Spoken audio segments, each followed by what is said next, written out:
안녕하세요. 예. 자, 우리가 지금 동차반 강의 시작이죠. 시작하기 전에 어제 설명회에서도 이제 말씀드렸는데요. 고생하셨고요. 자, 시험 보시라고. 어쨌든 지금 굉장히 불안감 갖고 오셨겠죠. 대신 이제 목표를 정하셔서 그 목표에 합당하게 여러분들 이제 합격을 또 이제 원하는 마음으로 오셨으니까요. 열심히 하시면 되겠고, 저랑 같이 이제 열심히 진행을 하고, 여러분들 열심히 또 돌아가셔서요. 복습도 하시고, 공부를 잘 하시면 되겠습니다. 예상 컷해서 여러분들 이제 들으셨는데, 예상 컷은 어디까지나 예상이죠. 예상입니다. 정말. 예상 그 이상 이하도 아니에요. 커트라인은 나와봐야 아는 얘기고 어느 누구도 모르잖아요. 그러니 거기에 너무 여러분들이 좀 에너지를 낭비하지 않도록 하시고요. 지금 여러분들이 이제 민사소송법 강의 들으시러 지금 이 시간에 앉아 계신 여러분이나 아니면 이제 동영상으로 제 강의를 또 들으시는 분들이나 그 자체만으로요. 굉장히 힘든 일인데 지금 심적으로요. 굉장히 힘든 일인데 그 자체로 이미 승리했다. 이렇게 생각을 하시고요. 좀 지혜롭게 우리가 동차반 강의를 좀 진행하도록 하겠습니다. 힘내서. 자, 우리 강의 계획서는 여러분들 좀 참조를 하시면 되겠고요. 강의 계획서는 참조하시고 우리가 이제 15회 동안 동차반 강의를 진행할 텐데 찬찬히 진행할 겁니다. 그래서 기본을 여러분들이 충분히 탄탄히 다지시기 위해서 우리가 좀 찬찬히 진행하도록 할 거예요. 조금은 낯선 과목이니까 처음은 굉장히 힘들 수가 있습니다. 그리고 지금 이 동차반 강의는 처음 2차 경험하시는 분들, 처음 2차 경험하시는 분들을 주로 대상을 놓고요. 강의를 진행할 테니까 좀 우리가 너무 2차 경험도 굉장히 많으시고 이미 기본 베이스나 또는 실력이 좀 탄탄히 갖추신 분들은 좀 루즈할 수가 있어요. 그런 것들 여러분들 좀 감안해 주시고요.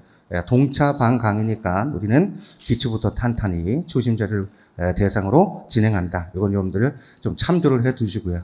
자, 그럼 우리 이제 민사소송법 2차 처음 경험하시니까요. 도대체 어떻게 답안을 써야 되지? 시험은 어떤 형태로 나오는 것인지 이런 것들에 여러분들이 좀 지금 고민이 굉장히 많죠. 아는 것도 거의 없고요. 일단 여러분들이 오늘 돌아가셔서 좀 하실 거는 먼저 첫 번째에서요. 기출 문제를 좀 확인하세요. 기출 문제를 풀라는 게 아니라, 그죠? 기출 문제를 풀라는 게 아니라 기출 문제를 좀 확인해 보세요. 기출 문제는 여러분들 그 기출 문제와 해설은 학원 사이트에 있습니다. 학원 사이트에 올려져 있으니까 그거 자료실 좀 참조를 하셔서 이렇게 출제가 되구나. 배점도 또 이렇게 나오고 설문의 개수도 몇 가지 정도 출제가 되고 있구나. 그리고 민법 같은 경우는 여러분들 100점. 1문, 2문, 1문 50점, 2문 50점. 민사소송은 70점입니다. 1문 50점, 2문 20점. 알겠죠? 어쨌든 민사법 170점짜리로 민사법이 차지하는 그 질적인 내용이 굉장히 비율이 크죠. 어쨌든 굉장히 중요한 과목인데요. 그런 것들을 좀 참조해 보십니다. 그래서 시험이 이렇게 나오는구나라고 하는 것을 좀 인식을 해 두실 필요가 있어요. 그냥 막연히 그냥 알고 들어가면 되지. 그 생각 마시고요. 알겠죠? 아는 것과 답안 쓰는 것은 천지차이다. 이걸 항상 생각하시면서 여러분들 1차 때도 문제풀이 하시죠? 2차 때도 사례 연습은 꾸준히 하셔야 돼요. 그래야 이제 시험에 적극적으로 대처할 수 있으니까. 자, 그 정도 미리 말씀을 드리면서 우리 이제 첫날 강의에서 보시면 우리가 오늘 첫날은 항상 저는 오리엔테이션 중심입니다. 일단 알고 들어가야 되잖아요. 시험이라는 게 뭔지 알고 들어가야 돼요. 쉽게 가면 이제 적이죠. 적이 어떤 상태인지 좀 알고 들어가야 되니까 오리엔테이션 중심으로 해서 쭉 진행을 할 텐데 최대한 집중하십니다. 어차피 지금 하려고 오신 분들이죠. 또 하려고 강의를 들으시는 분들이니까 그냥 이 시간만큼은 어떤 고민이나 어떤 불안을 벗어던지고요. 벗는다는 게 굉장히 힘든 일인지 알지만 최대한 벗고 그 다음 최대한 집중하시기 바랍니다. 자, 그러면 이렇게 좀 얘기를 하도록 하죠. 이제 알아가는 거예요, 우리가. 지금 상대방을, 적을. 먼저 여러분들 이제 채점자가 어떤 걸 기준으로 해서 채점을 하는가, 요거 하나 생각해 보십니다. 그러면 내가 답안에 어떻게 써야 될 것인지 윤곽이 잡혀요.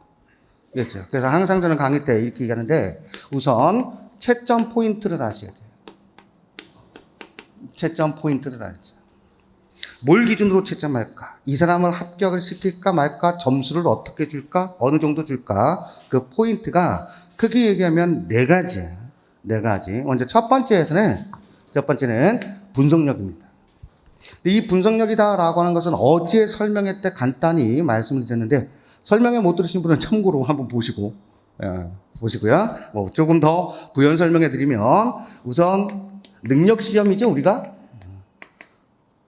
그 첫 번째 능력이 이제 분석력이에요. 근데 이 분석력이 하루아침에 이루어지지는 않아요. 근데 2차 케이스 문제 사례형은 분석력이 처음이자 마지막이에요.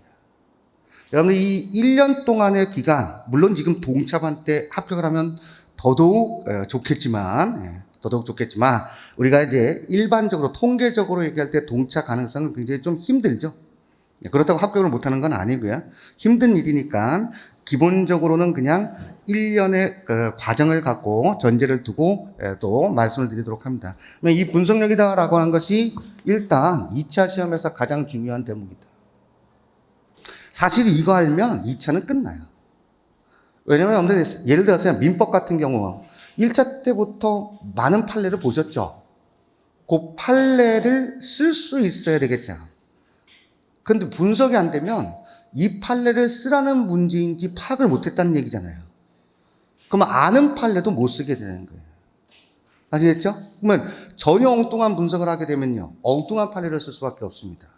결과적으로 분석력 하나가 처음이자 마지막이에요.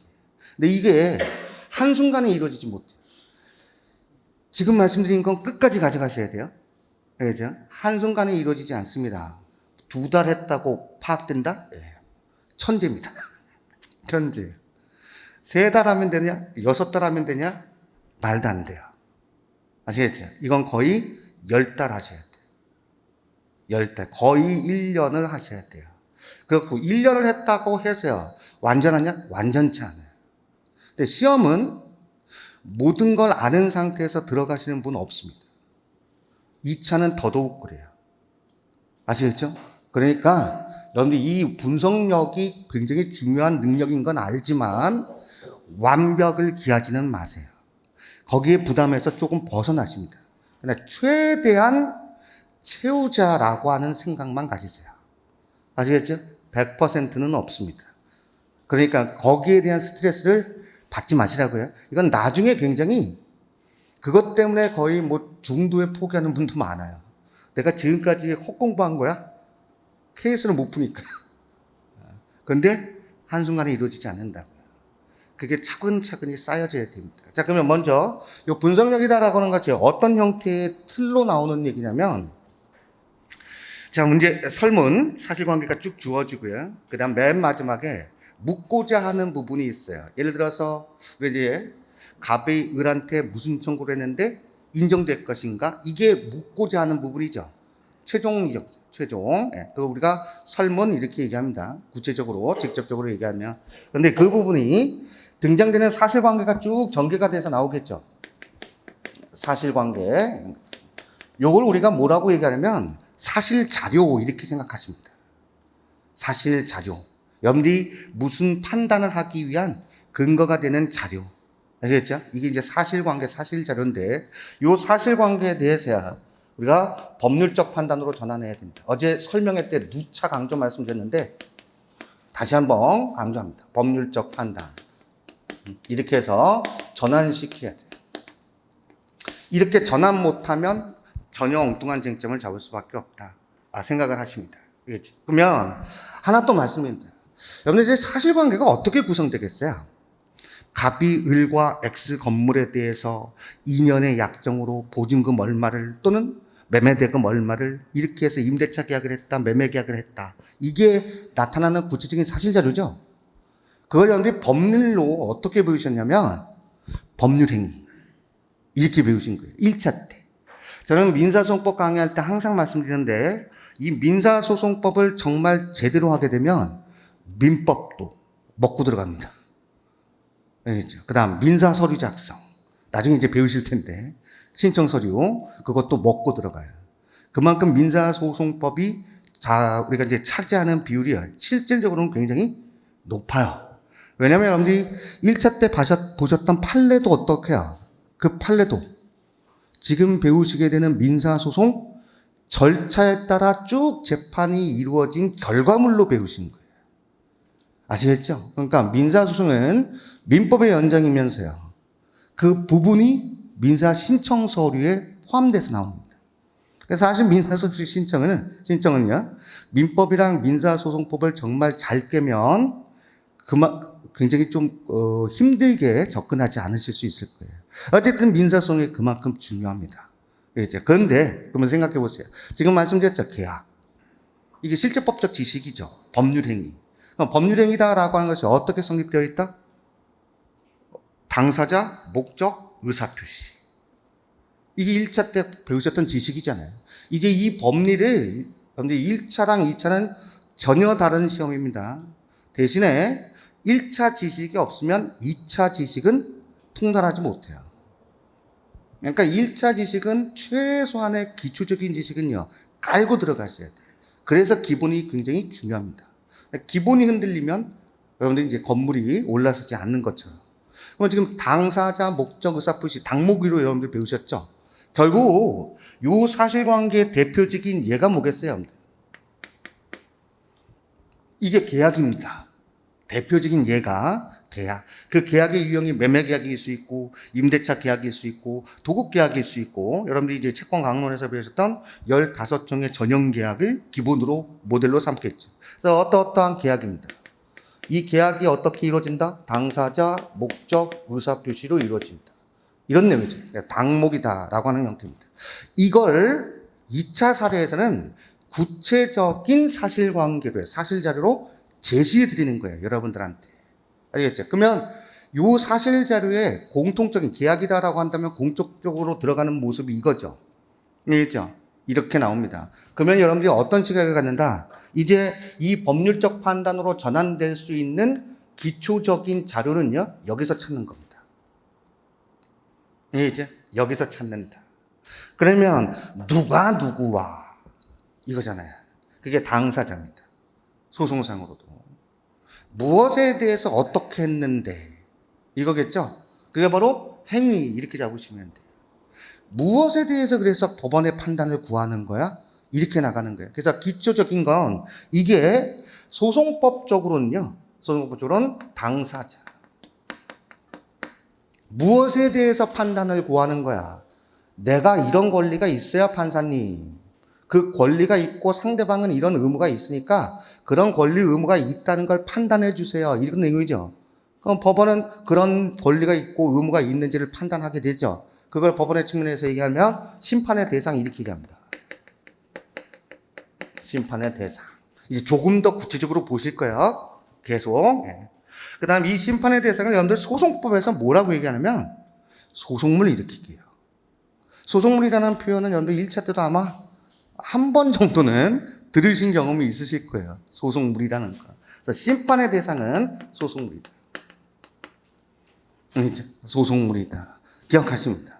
결국 소송물 이렇게도 얘기하고요. 청구 이렇게도 얘기해요. 제가 왜 이렇게 지금 동차 때 찬찬히 들어가냐면 여러분들이 1차 민법 하실 때 처음 민법 접하신 분 베이스 없이 처음 민법 접하실 때 어려운 게 제일 먼저 어려운 게 뭐였어요? 법률 용어. 용어의 쓰임을 모르니까요. 그냥 머릿속에 그냥 붕 뜬 것 같아요. 손아귀 잡히지가 않잖아요. 그래서 지금 우리 동차 때 해야 될 건 법률 용어의 친숙함이에요. 아시겠죠? 그리고 익숙하게 만드셔야 돼요. 그냥 툭 건드리면 그거 소송물. 이런 표현이 입으로 나오셔야 됩니다. 아시겠죠? 그래서 지금 찬찬히 얘기하는 거예요. 그래서 이걸 우리가 청구 이렇게도 얘기해요. 알겠죠? 청구. 계속 확장될 거예요. 계속. 그 다음 이런 거에 대해서요. 그런 권리를 발생케 하는 어떤 행위들이 있겠죠. 그리고 소송상에서요. 내가 이런 권리가 있다는 걸 판사한테 얘기하겠죠. 그런 것들을 우리가 행위 이렇게 얘기해요. 행위. 그러니 결과적으로 당사자, 소송물, 행위 요 세 가지의 자료를 갖고요. 법률적 판단으로 전환시킬 수 있도록 훈련하셔야 돼요. 이렇게만 일단 여러분들이 염두에 두실 수 있도록 하십니다. 이건 구체적으로 케이스 때 연습하실 때 구체화가 되실 거예요. 일단은 모든 케이스를 지금 다 보여드릴 수는 없으니까. 되겠지요? 자, 그 다음 요 행위는 또 구체적으로 얘기한다면 경우에 따라서는 사법행위도 있고요.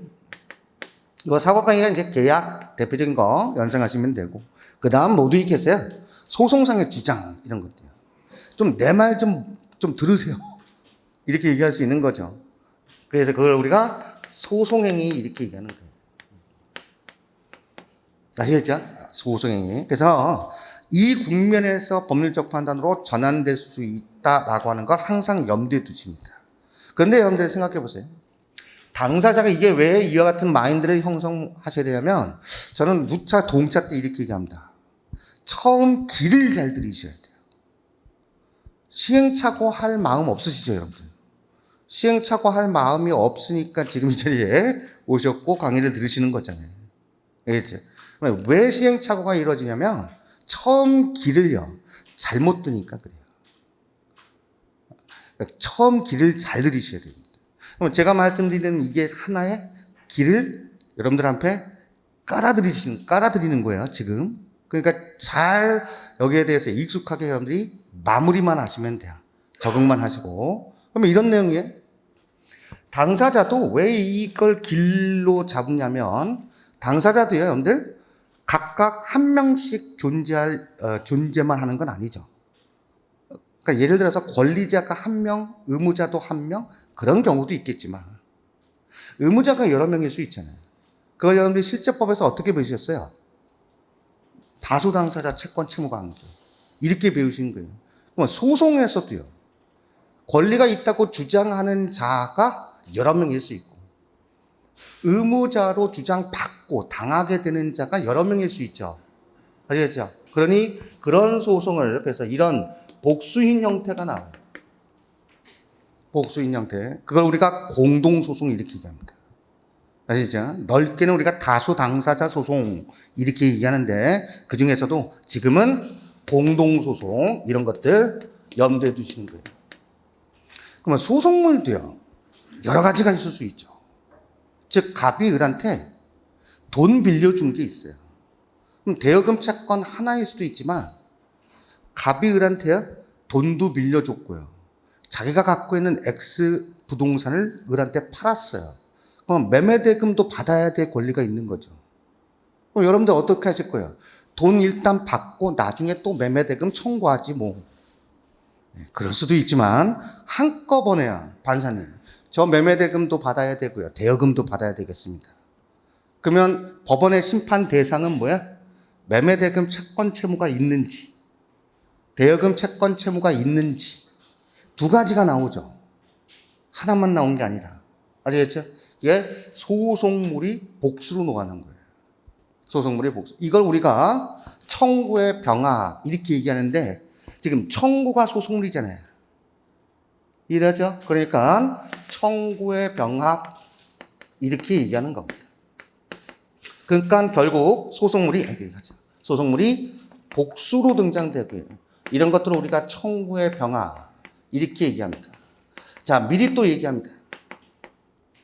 미리 또 소송법에서 법률 용어는 여러분들 약속이에요. 그러니까 이 용어의 사용도 원리를 알면 차근차근히 이제 예를 들어서 100번을 봐야 하지만 원리 없이 그냥 단순 사고로만 눈으로만 그냥 확인해서 100번 봐야 될 걸 원리를 알면 10번만 보고 그대로 익숙해질 수 있어요. 이것도 원리를 얘기하면, 우리가 소송법에서 당사자라고 하는 요 부분을 뭐라는 표현으로 통상 지칭해서 얘기하냐면 주관적. 아시겠죠? 주관적. 이렇게 얘기하는 겁니다. 주관적. 하나 말씀드리죠. 주관적이다. 그럼 소송법 처음 보실 때도요, 여러분들 이제 주관적 이런 얘기면 당사자 측면으로 바라봐야 되겠구나, 이런 시각을 가지신다. 이게 원리입니다. 그러면 여러분들요, 소송물 청구 요 부분은요, 뭐라고 표현하면 되겠어요? 이런 부분을 객관적. 아시겠죠? 객관적. 이렇게 얘기하는 거예요. 이게 용어의 원리예요. 용어의 원리. 그러면 나중에요. 저기 뒤에 민사소송에 제일 어려운 부분이 있는데 그 부분 보시면 주관적 병합 이런 표현들이 나옵니다.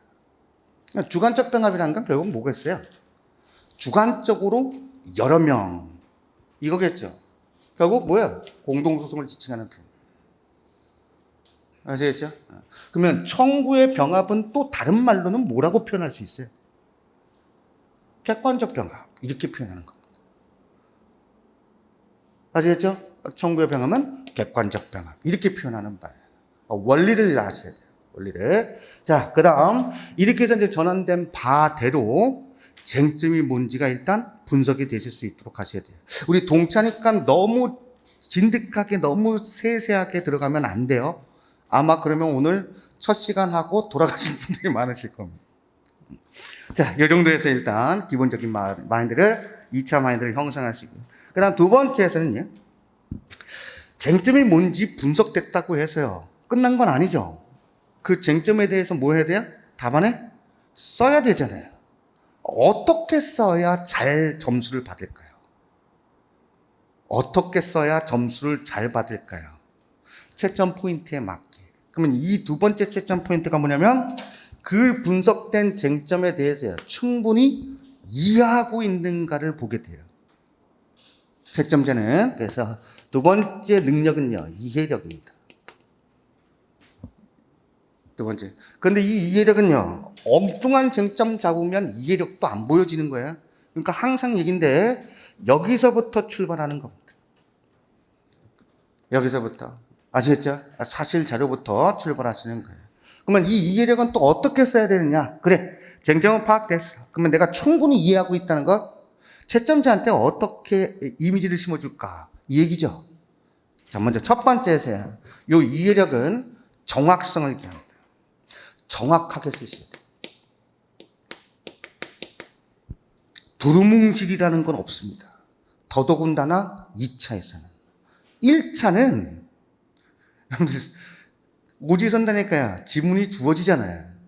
그러니까 약간 두루뭉실했어도 눈에 보이는 지문이 있으면 맞추죠. 그러지 않나요? 1차는 생각하기 싫으신 거죠? 예. 그런 내용이에요. 그런데 2차는요, 주어진 게 없다고요. 주어진 거라면 딱 두 가지입니다. 첫 번째, 문제. 아시겠죠? 문제. 두 번째, 여러분들의 무기가 되는 법전. 답안에는요, 아무것도 없어요. 백지예요. 이 백지에 여러분들 지식을요, 피력하셔야 돼요. 그렇죠? 근데 그걸 어떻게 해요? 정확하게. 그러니까 얼마나 여러분들 세세하고 꼼꼼하게 차분하게 하셔야 되는지 아시겠죠? 그러면 요 정확성을 왜 강조하냐면 실수를 하시면 안 돼요. 여러분들 2차 문제, 2차 시험에서 1차도 마찬가지지만 특히 2차 시험에 금지사항이 몇 가지가 있어요. 실수 금지입니다. 작은 것 하나라도 금지하셔야 돼요. 실수하시면 안 돼요. 특히 용어. 그래서 용어가 중요해요. 왜? 약속된 표현이니까. 약속된 용어를 사용하지 않는다. 그만큼 뭐야? 눈에 거슬리게 돼요. 채점잖아요. 이해되었네? 예를 들어서 여러분들 원고, 피고 이제 조금 이따 보실 텐데 우리가 당사자를 우리가 통합해서 얘기하는 거고 내가 억울함이 있으니 이런 권리가 있음을 좀 판단해 주세요라고 고하는 자를 원고 이렇게 얘기해요. 법에서 여러분들 당하는 걸 우리가 한자로 뭐라고 표현하죠? 당하는 걸 피 이렇게 표현하죠. 그러면 그 주장을 받는 자를 뭐라고 표현하겠어요? 피고 이렇게 얘기합니다. 아시겠죠? 근데 원고라고 원고 누구 이래야 되는데요. 피고 누구 이렇게 쓰면 안 되죠. 갑이 원고라면 갑 원고의 이런 청구는 이렇게 써야 되는데 피고인 갑에 이렇게 쓰시면 안 됩니다. 극단적인 표현을 지금 예를 들 때 가장 쉬운 예니까. 그러니까 용어의 실수는 적극적으로 여러분들 금지입니다. 그러니까 일단 첫 번째 용어가 익숙하셔야 돼요. 정확하게. 그리고 법리도 정확하셔야 되죠. 아시겠죠? 근데 이 법리의 정확성, 결과적으로요. 정확하게 뭘 써야 되느냐? 판례 쓴다는 얘기입니다. 판례 쓰셔야 돼요. 판례. 이 판례는요. 1차 때는 지문에 나오잖아요. 판결 요지가. 뭐 눈으로만 암기하면 됐었죠. 눈으로 암기한다는 게 무슨 얘기인지 아시죠? 눈으로만 암기하면 됩니다. 눈으로만 익숙하게 하면 돼요.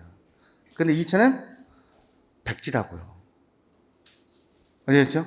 백지입니다. 예를 들어서 이 판례 하나 갖고요. 출제자와 1시간 동안 얘기해 본다. 이러면 그냥 있는 얘기 없는 얘기 다 끄집어서 얘기할 수 있겠죠. 그런데 주어진 시간에 많은 설문을 내가 알고 있는 지식을 적극적으로 답안에 표시해야 돼요.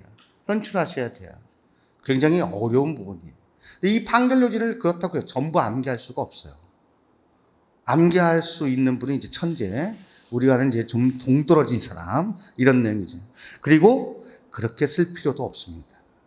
왜? 제 시간 안에 많은 설문을 다 못 써요. 그리고 출제자가 다 판결 요지 암기하고 쓰라고 요구하는 것도 아니에요. 그럼 뭐 어떻게 판례 제시한다?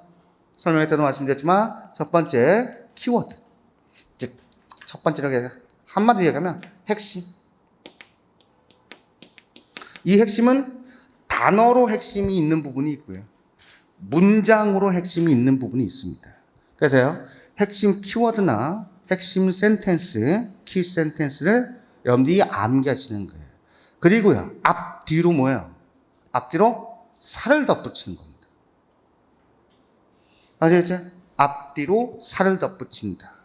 예를 들어서 여러분들 108조 2항 민법 선의 제3자 보호규정 이때 제3자 이 제3자를 암기해서 쓰셔야 돼요.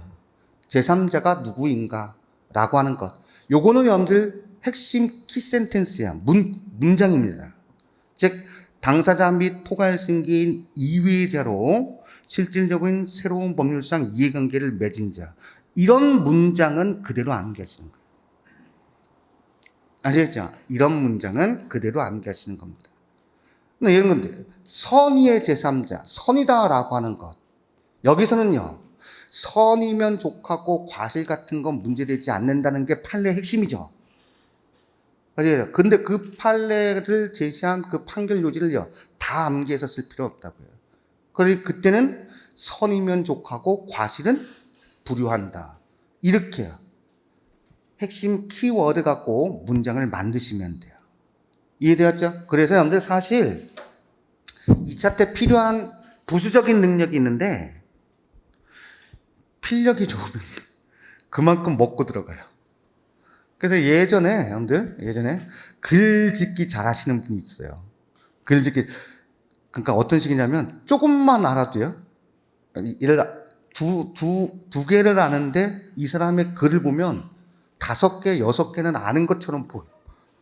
아니 그런 분들이 계십니다. 굉장히 출중한 능력이죠. 근데 이 살 덧붙여서 문장 만드는 것도 연습이 필요해요. 알겠죠? 연습이 필요하다. 그거 말씀. 어쨌든 지금 기억할 건 핵심을 쓰면 되구나. 여러분들. 핵심. 더더군다나 핵심을 쓴다는 얘기는 어디까지 이제 통용되는 얘기냐면 배점이 크면 굉장히 좀 뭐랄까요? 분량은 좀 늘려야 될 필요성이 있죠. 배점이 작으면 딱 결론 핵심적인 내용만 쓰면 끝난다라고 우리가 통상적으로 생각하잖아요.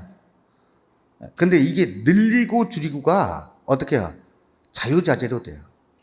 핵심을 알고 문장을 만드는 연습을 하는 거기까지 연장되는 형태입니다. 그러니 지금 생각할 여기도 여러분들 너무 부담감 갖지 않도록 합니다. 판례 이거 다 암기해야 되나요? 암기할 필요 없어요. 알겠죠? 뭐만 암기하면 된다? 핵심만. 근데 이 핵심조차도 잘 암기가 안 되잖아요. 그러니까 결과적으로 여러분들이 이해하고 정리하면서 암기량을 자연스럽게 줄여나갈 수 있도록 하시는 거예요. 이건 나중에 이제 조금 이따 공부방법론에서 말씀을 드리도록 합니다. 어쨌든 판례, 이래 있어요. 내가 충분히 이렇게 이해하고 있다는 걸 보여준다. 이런 내용입니다. 근데 5점이면 판례 하나 쓰시면 됩니다. 조문과 판례. 근데 만약 15점이에요. 15점으로 쟁점이 3가지가 있더라. 이런 내용입니다. 어제 설명해 드리셨으면 좀 인식이 되실 텐데. 그래서 3번째 요구하는 게 논증력입니다. 논증력. 그 하나하나의 쟁점은 알아요. 암기가 됐으니까. 하나하나의 쟁점에 대해서는 분석이 또 됐고, 판례도 언급은 했어요. 근데 어떠한 순서도 없이요. 이것저것 더덕더덕 갖다 붙이는 꼴. 그런 답안과 똑같이 분석됐고 그 판례를 썼는데 처음부터 순차적으로요. 차근차근 자연스럽게 쓴 답안. 덕지덕지 붙인 답안 거예요. 자연스럽게요. 순서대로 깔끔하게 마무리가 된다봐. 점수는 후자 쪽이겠죠. 여러분들이 다 그렇잖아요. 여러분들도 집에 가더라도 벽지가 깔끔하게 쭉 마무리가 된 집안이 훨씬 더 아늑하죠. 음식도 뭐예요? 보기 좋은 게 더 먹음직스러운 거잖아요. 항상 생각하십니다. 그래서 논증력이 중요합니다. 논증력. 물론 이거조차 안 되면 논증력은 물 건너가는 거예요. 그러면 이 논증력은 어떻게 쓰냐면 민사소송법에 한해서만 얘기하면 민사소송법을 여러분들이 1차 때부터 절차법 이렇게 배우신 거잖아요. 민사소송법 자체는 안 배웠지만 민법 얘기하면서 우리가 민법은 일반 사법, 그렇죠? 실체법으로서 소송법은요 절차법 이렇게 배우신 거죠. 그러니 민사소송의 논증력은요 절차 순서입니다. 아시겠죠? 절차 순서. 그러니까 절차법은요 절차가 어떻게 시작돼서 어떻게 마무리가 되는지의 전체적인 숲이 그려지셔야 돼요. 전체적인 숲이. 뒤죽박죽 되면 안 됩니다. 판사도 그 절차의 순서대로 판단하죠. 아시겠죠? 여러분들이 임의적으로 판단하시면 안 돼요. 그러니까 절차 순서. 그러니까 전체를 볼 수 있는 시간을 가져야 된다. 그걸 우리가 오늘 OT 때 이제 이와 같은 얘기 다 끝나고 구체적으로 들어가서 절차의 계관을 보여드리도록 할 거예요.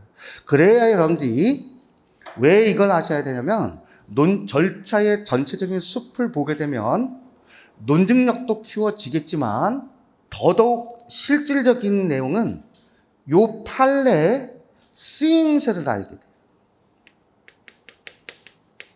쓰임새. 아시겠죠? 1차는 쓰임새 같은 건 뭐 그렇게 너무 집요하게 들어갈 필요 없잖아요. 근데 2차는요, 쓰임새를 알아야 적재적소에서 쓸 수 있어요. 갖다 그냥 마구잡이로 붙이는 게 아니다. 아시겠죠? 그러니 절차의 전체적인 계관이 일단은 가장 기초 중에 기초구나 생각하십니다. 그럼 오늘 마무리가 될 테니까요. 그 다음 4번째 생각해 보십니다. 갑이 을이랑 임대차를 했대요. 그래서 을 소유의 X 건물에 대해서 기간 2년 약정했고 기간이 만료가 됐대요. 그런데 보증금을 못 받고 있어요. 갑이라는 사람이 여러분들에게 찾아옵니다. 여러분 이제 합격했어요? 아시겠죠? 이제 법무사 사무실을 차렸습니다. 합동 법무사 사무실을 차렸든. 그래서 이 보증금 받을 수 있어요? 없어요? 이렇게 해서 여러분들한테 찾아왔어요. 그러면 여러분들은 어떻게 판단하세요? 이게 지금 종합적인 얘기예요. 지금까지 말씀드린 보증금 받을 수 있는지 없는지 어떻게 하셔야 돼요? 들어보셔야죠. 그렇지 않나요? 들어보셔야 되나요? 그러니 이 사실관계에 대해서요. 보증금 받을 수 있는지 없는지에 대한 요 사실관계를 갖고 판단 전환해서요. 정해지겠죠? 2번째, 그 부분에 대해서요. 판례가 뭐라고 했는지 판단하시죠? 그렇죠?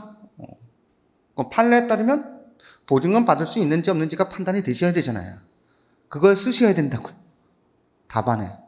그래서요. 근데 답안은 이렇게 쓰시면 안 되죠.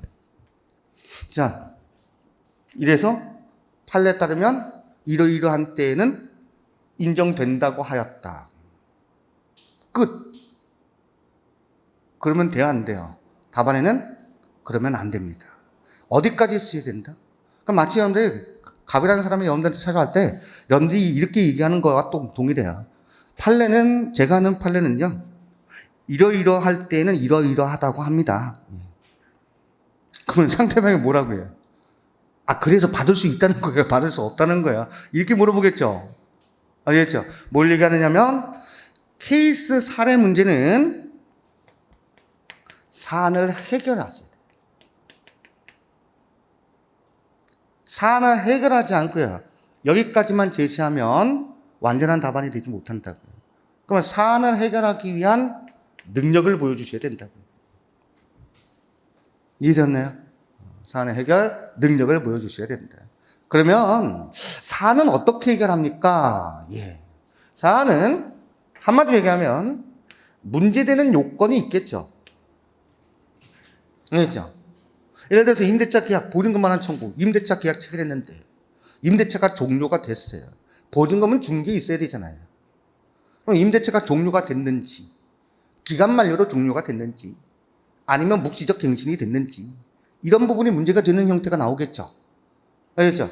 그 부분에 대해서 판례에 따르면 이렇다라고 이 요건 부분에 대한 판례에 따른 포섭을 보여주시면 돼요. 그러니까 판례에 따르면 예를 들어서 묵시의 갱신이 이루어지지 않은 상태에서 기간이 만료가 되면 임대차는 종료가 돼서 보증금 반환 청구를 할 수, 즉 보증금 반환 청구권이 발생이 된다라고 하는 게 판례에 따르면, 사안의 경우 갑과 을 간에는 기간을 몇 년까지로 했는데 중간에 묵시의 갱신적인 요소가 없기 때문에 그 기간 만료인 몇 년, 몇 월, 며칠 임대차 보증금 반환 청구권은 발생되었는 바. 아시겠죠? 인정될 수 있다. 이런 형태로요. 포석 과정을 보여주시면 돼요.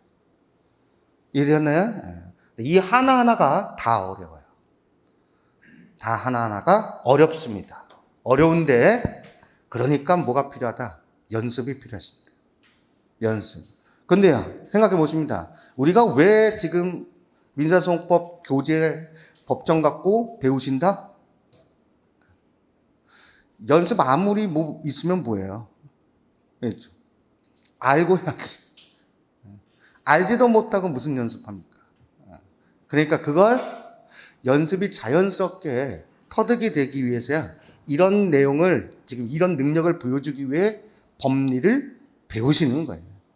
법리를 배운다. 그거 하나 생각하십니다. 자, 그러면 여러분들, 이런 채점 포인트 하에 이런 능력이 답안에 어떻게 현출이 되어야 하는가를 아셔야죠, 이제. 그래, 이 능력이 보여지면 돼. 이 생각은 갖췄어요. 이게 답안에 어떻게 현출이 되어야 이 능력이 제대로 보여질까? 이걸 아셔야 되겠지. 그러면 두 번째로는요, 답안 작성과 관련해서 모두 작성 및 주의사항, 이렇게 좀 말씀드릴 텐데, 답안 작성 및 주의사항 오늘 자료 받으셨죠? 두 번째 자료, 강의계획서 이외에 답안 작성 및 주의사항이다라고 해서요, 자료로 제가 해드릴 말을 다 자료로 만들었습니다. 이 자료는 꼼꼼히 계속 반복적으로 봐보세요. 아시겠죠? 그래서 여러분들 거로 만드셔야 돼요. 지금 보더라도 표현 자체가 좀 어려운 부분도 있어요. 그러니까 나중에 여러분들이 계속 한번 보고 때 돼서 다음 달에 한 번 더 본다 라고 할 때 느낌이 오실 거예요. 그리고 연습을 하시면 나중에 구체적으로 해요. 여러분들께 될 겁니다. 이건 그래서요, 계속 간직하시고 계속 참조해 보세요. 그러니까 모든 법학시험에 공통된 답안 작성 및 주의사항입니다. 아시겠죠? 그래서 계속 누적적으로 확인하십니다. 자, 간략히 핵심만 말씀드립니다. 간략히 핵심만. 일단 답안은요, 이런 형태로 답안도 여러분들 보셔야 돼요. 여러분들 답안, 2차 답안이 어떻게 생겼는지도 참고적으로 보세요. 아시겠죠? 어디서 보나요? 가장 쉬운 방법은 학원 거기 4층 사무실 가시면 2차 답안이 어떻게 생겼어요? 이렇게 한번 보시라고요.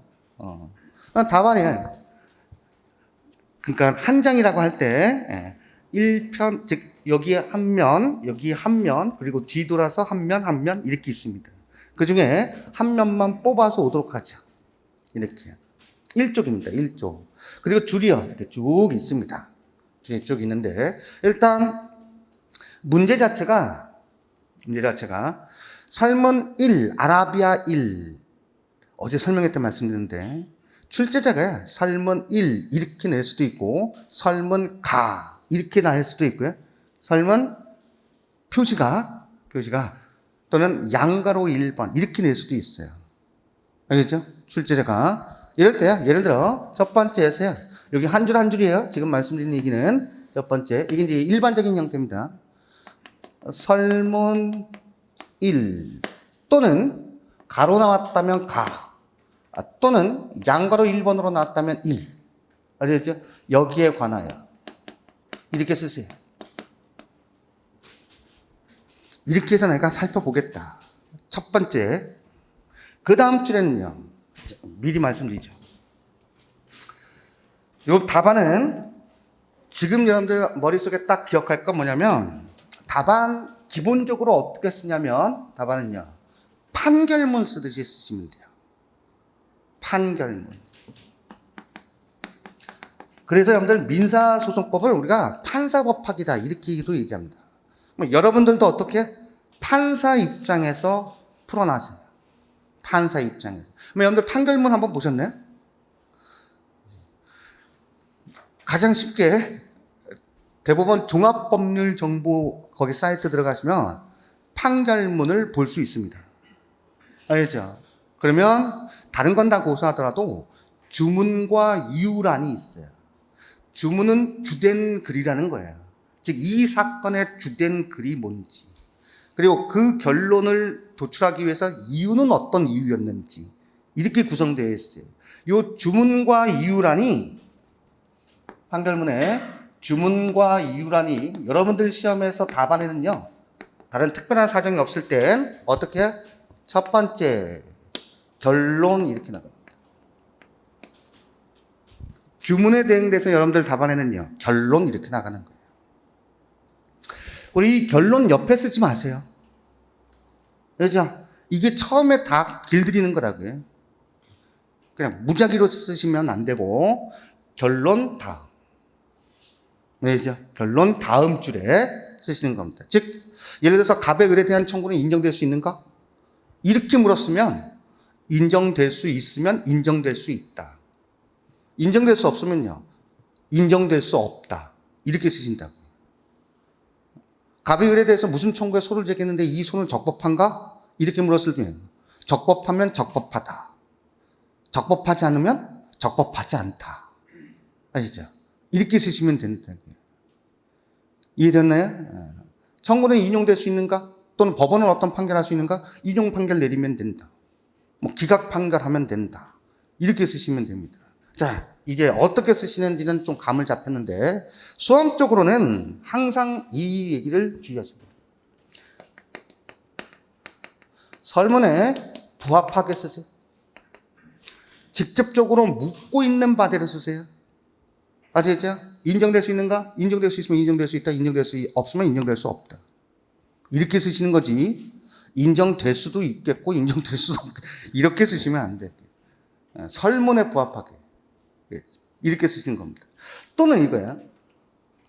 이렇게 법원은 이겁니다.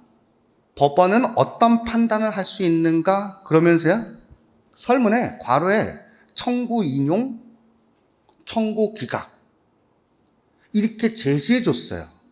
오늘 돌아가셔서 기출 문제를 보시면 바로 파악이 되실 겁니다. 지금 말씀드리는 게.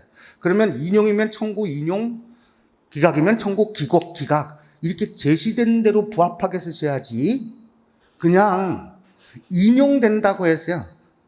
청구 인용 판결을 하여야 한다라고 대신에 갑의 청구는 이유 있다 이렇게 쓰지 마시라고요.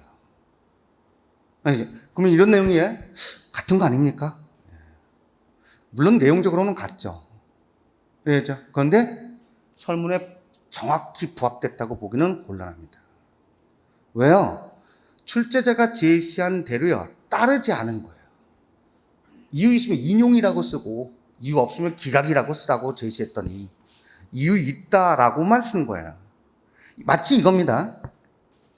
여러분들이 아버지랑 같이 길을 걷고 있어요. 아버지랑 같이 길을 걷고 있는데 우연찮게 이제 동네 분을 아는 사람을 만났습니다.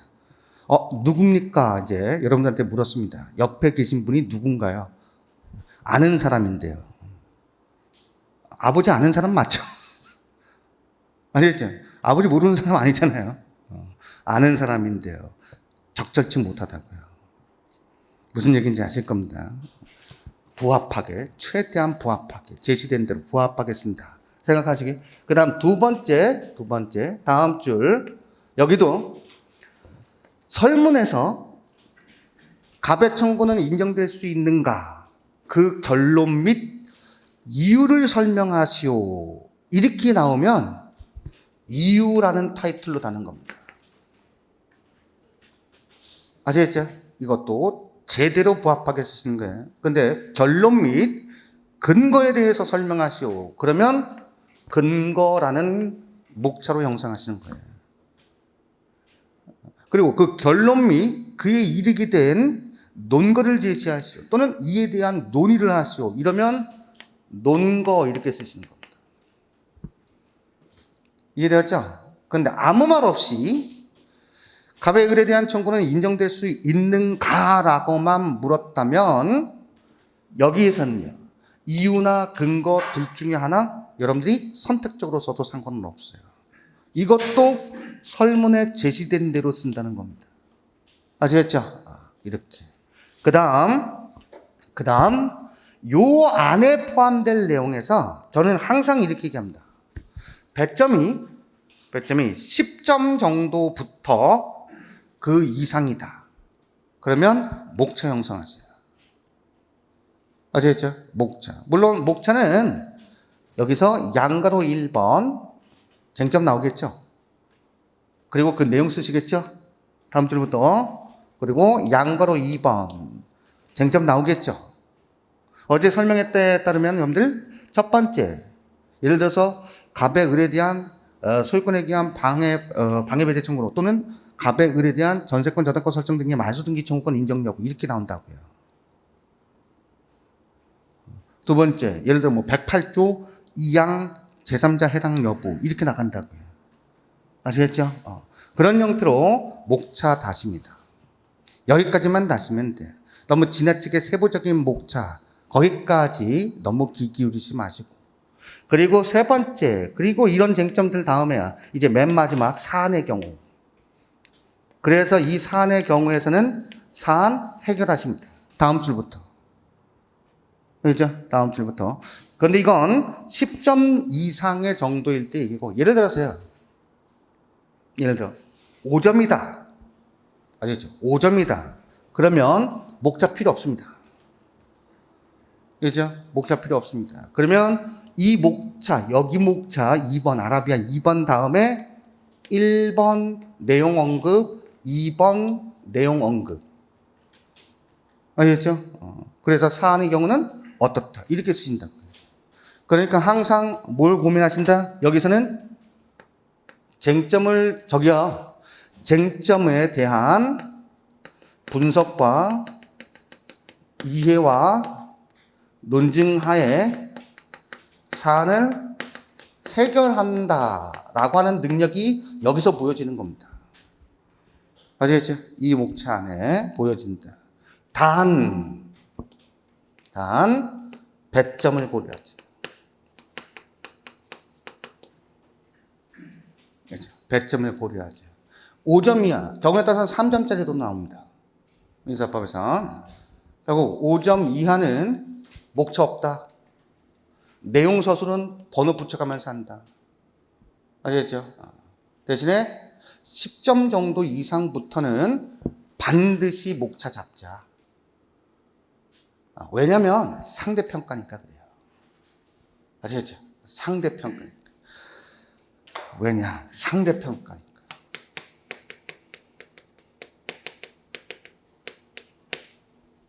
이제 아실 겁니다. 상대평가. 1차 때부터도 여러분들 상대평가잖아요.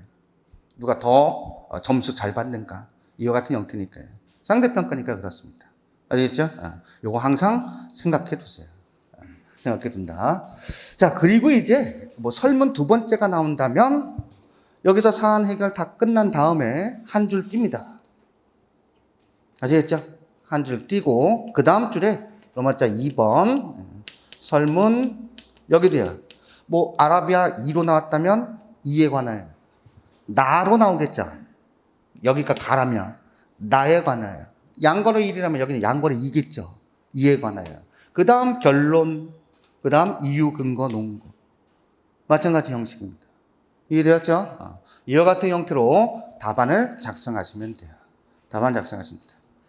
자, 그러면 우리 또 잠시 쉬었다가 저는 좀 1시간을 오래 가지는 않아요. 최대한 50분 정도에 마치려고 하는데 지금 조금 오버가 됐는데 일단 잠시 쉬었다가 그러면 이런 능력, 이런 답안을 작성하기 위해서 우리가 이제 지금서부터 본격적으로 나갈 이 법리를 어떻게 공부하면 최대한 여기에 맞춰서 여러분들 능력을 향상시킬까? 어떻게 공부할까? 여기에 대해서 간략히 소개한 다음에 절차 개관으로 들어가도록 하겠습니다. 잠시 쉬었다가 시작을 하도록 하죠.